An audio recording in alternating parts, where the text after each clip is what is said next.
Welcome. Today, I'm going to talk about HRT, why it's helpful, but it's not the answer. So, HRT or menopause hormone therapy, MHT, there's a huge conversation obviously going on right now with that regarding menopause. So, we're going to talk about the benefits and the risks, but I'm focused on expanding our conversation about midlife menopause and the use of hormones to support women. So it's got to be beyond HRT because we've really medicalized or we've pathologized menopause, and menopause is so much more than that. And to get real lasting healing for women for women to feel good, to be symptom free, to manage their symptoms, we really need to expand the conversation about midlife and menopause beyond hormone therapy.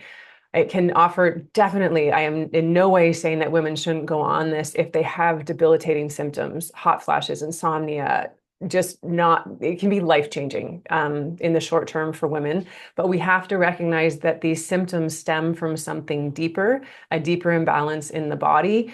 And MHT or HRT doesn't address this.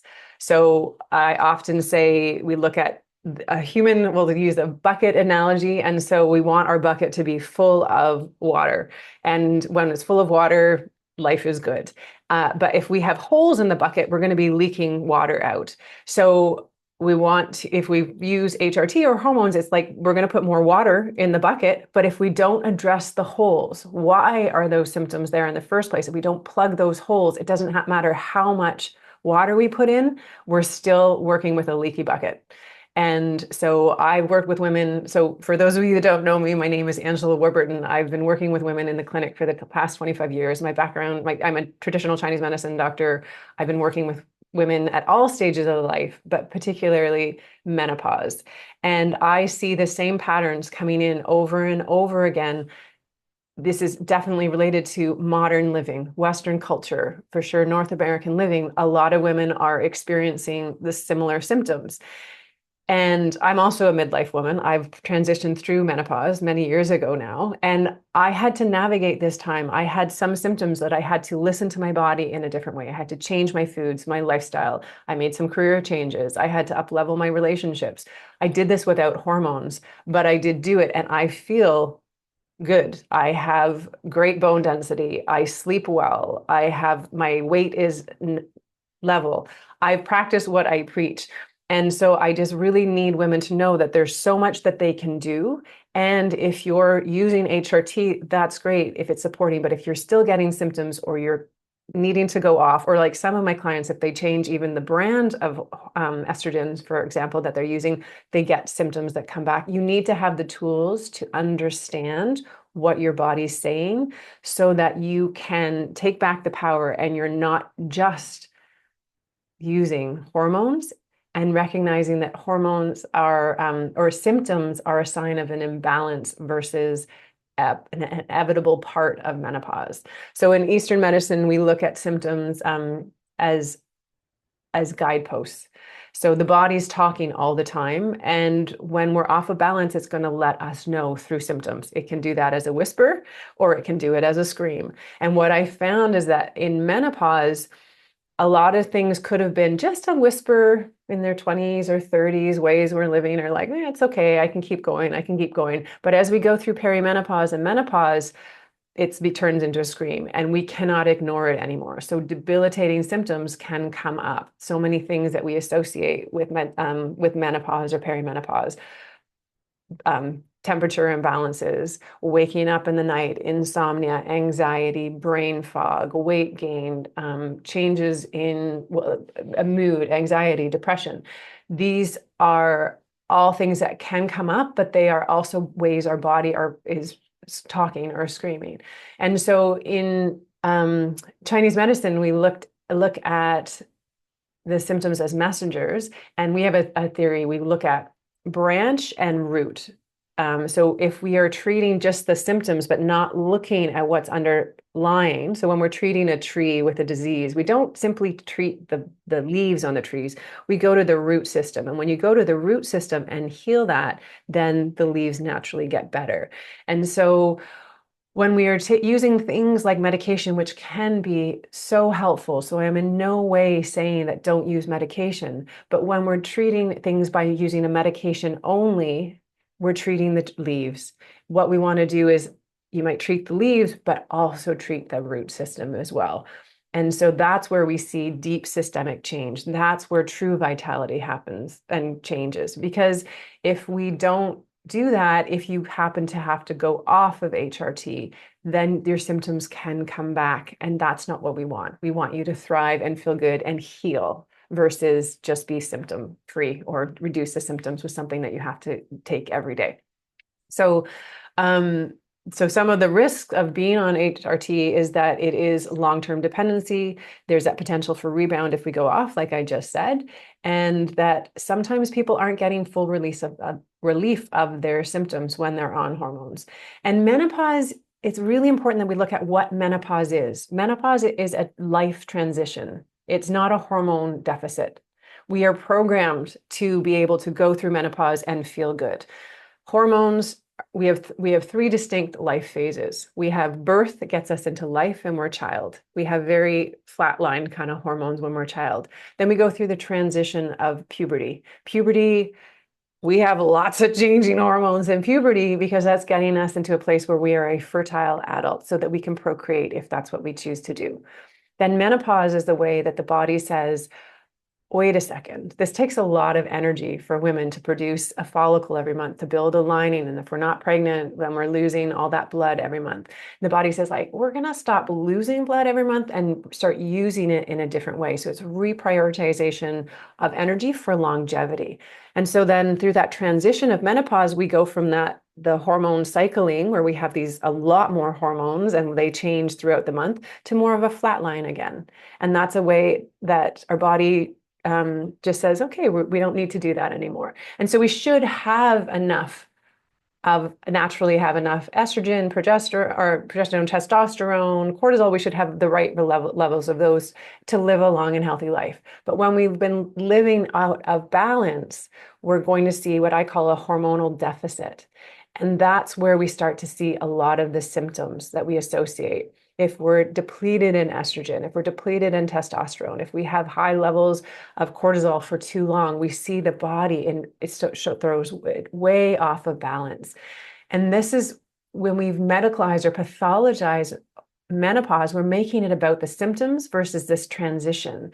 This transition says, hey, I can't live the same way I was before. So how do I want to live? It's going to bring up information through symptoms, through emotions, through irritations. Something that might have felt good once doesn't feel good anymore.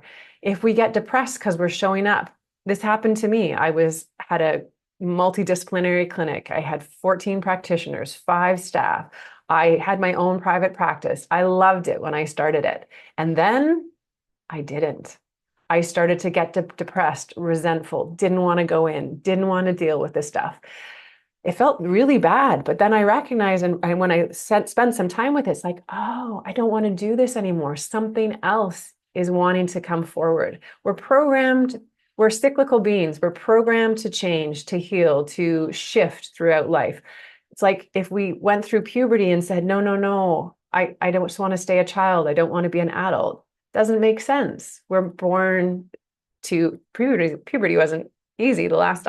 What I remember and what I look at, people going through puberty, parents who have kids going through puberty, it's not easy, but it's necessary. And what comes out on the other side is this amazing human that's an adult. And the same thing happens with menopause. What comes out on the other side is a new you. We call it the second spring in Eastern medicine. It's a rebirth.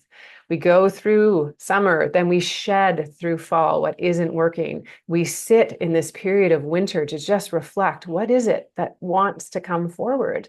What is it that wants to be heard? And then once we've done that work, we come out on the other side with something new.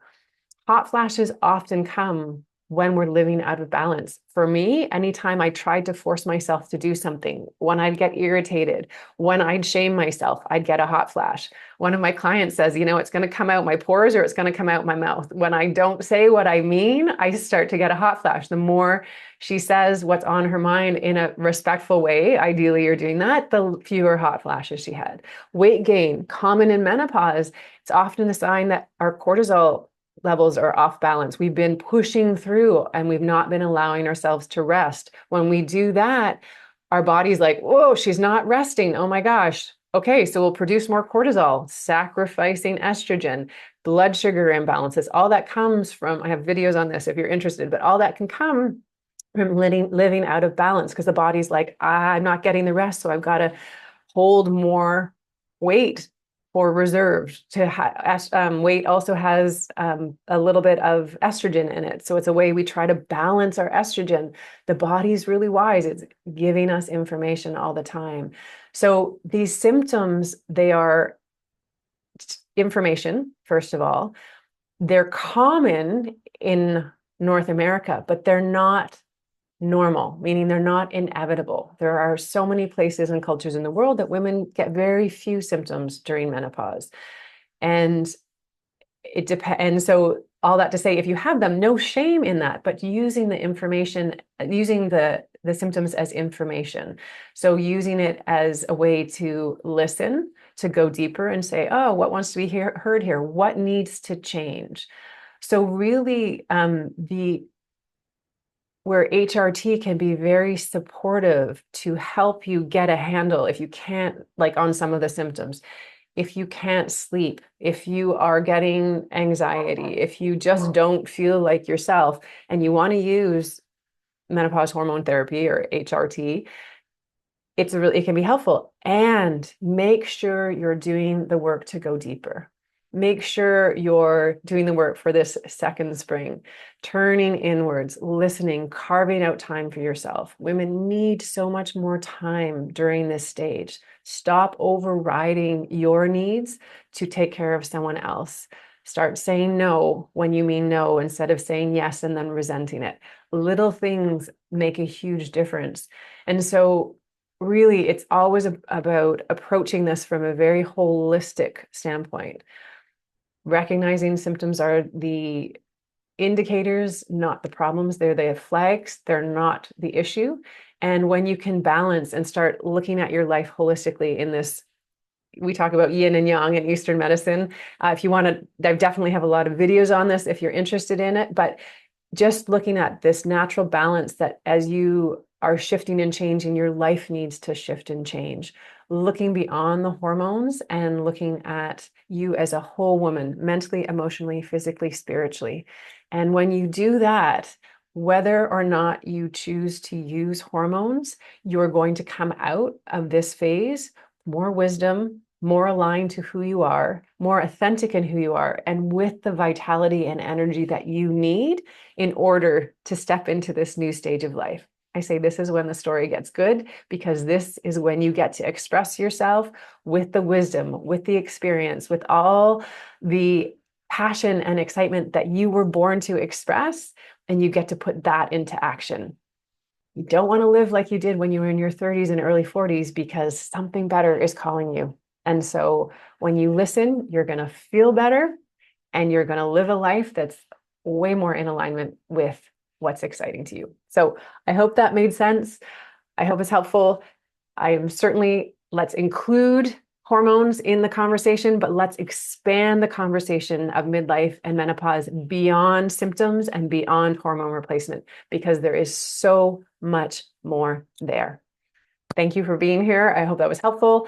Forward this on to anyone that you think would benefit from it. If you like more information that's very holistically geared to supporting you transition through this powerful stage of life, hit subscribe. I am sharing multiple videos every week that is geared to giving you tools and things that you can use every day in your life to support you and feeling amazing. So thank you for being here.